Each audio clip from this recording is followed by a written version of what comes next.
We traveled to Western Scotland, to the Isle of Eigg, in the middle of the Hebrides Sea, to discover an island whose timeless, authentic landscapes contrast with the avant-garde ecological system that it has adopted. Several years ago, the inhabitants decided to purchase the island from a private owner who was never to be seen and totally without regard for the islanders' problems. Thanks to a regional subvention and a collective loan, they succeeded in taking over the management of their lands. This independence would provide them with the occasion to make an ambitious and pioneering decision to be 100% autonomous by converting to the use of renewable energy. Everything changed since that date because now there's nobody else to blame anymore. We can't say we're not getting this because of the person who owns the island. Everything now that we do is up to us. When we first came up with the idea of putting in a renewable system, most people were more than happy with that idea. People here, in general, live low-impact lives, and they're very keen on a green lifestyle, so the energy system fits in perfectly with the kind of ideals that we've got on the island. For instance, before we didn't have any mains electric on the island, and we weren't ever going to get mains electric from the mainland, so we decided we wanted to install a renewable energy system. That would have never been possible the way the island was owned previously. Imagine trying to work that out when it belonged to somebody else. That's a really good example of being able to do things for yourself. Camille is French, but moved to the Isle of Eigg 25 years ago. She has worked hand in hand with Maggie to ensure that this energy conversion project improves the daily life of the inhabitants. Switching to renewable energy sources was something absolutely essential for the progress of the island. When we purchased the island, this was a priority. So what we did first was to contact the electric companies. And we asked them how much it would cost to hook up the island through an underwater cable. And they said it would be no problem. They do it, but it would cost £5 million. We took this as a cue to come up with an alternative system, which would be much cheaper, and for which we'd have many more chances of receiving subsidies, given the innovative nature of the project. We conducted several studies, which had been financed by the region, to figure out which system we could set up. And the research commission we hired drew up a plan that was accepted by the community. The plan actually combined three main sources of energy: wind, sun, and water. This has truly changed our lives completely, because now we finally made it into the 21st century.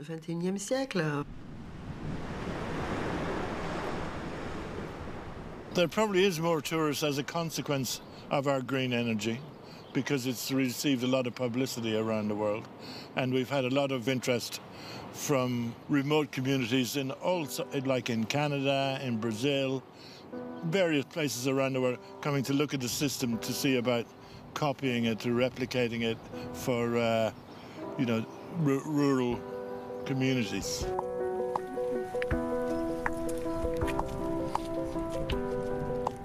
I'm incredibly proud of everybody that lives here and all the work they've put into making it happen.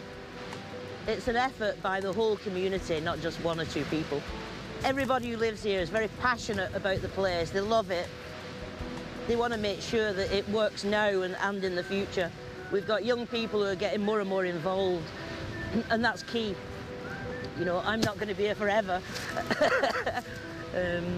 So I think Egg's safe in everybody's hands, yeah.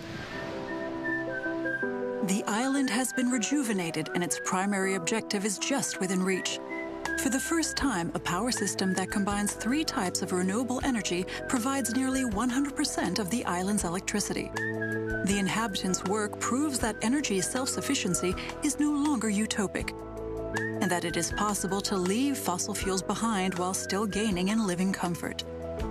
An exemplary model that will definitely inspire numerous other islanders and isolated communities throughout the world.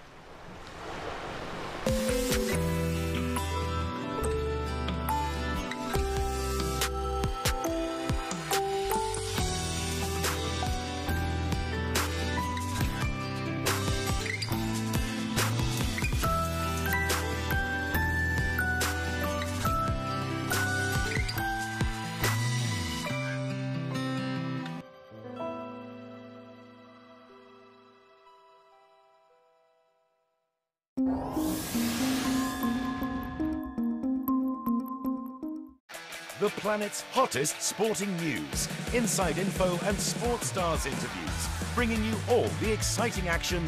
Sports 360, Saturday night at 6 p.m. on HOY International Business Channel. Today's world is changing rapidly. Discuss the operations of industry and commerce, how they bring advantages and disadvantages to human life. People understand that we have to conserve resources. Research on digitalization and business ethics. How can young entrepreneurs make the world a better place? We're a startup that delivers refills of consumer products to door without plastic packaging.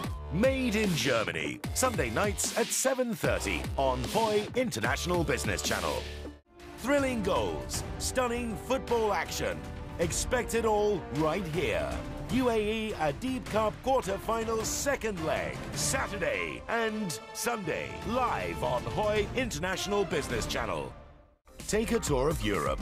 Learn all about the lifestyles and cultures. Keep up with the trends and broaden your horizons. Euromax, Saturday night at 7 o'clock on HOY International Business Channel. FIBA Men's Basketball World Cup Asian Qualifiers. China versus Republic of Korea. Japan versus Chinese Taipei. Friday on HOY International Business Channel. Cultural exploration and social observation. Learn about modern Germany and its creative minds and new ideas. Arts 21, Saturday night at 7:30 on HOY International Business Channel. Providing you with comprehensive health information once a week, the latest medical technology and drug applications, or more details on nutrition and beauty. Inviting experts, doctors, therapists and researchers from all walks of life to explain in detail about different diseases. It's your health password. In good shape. Sunday night at 7 o'clock on HOY International Business Channel. Talented female players get ready to shine. This is where champions are born. A-League Women. Melbourne Victory versus Perth Glory. Sunday, live on HOY International Business Channel.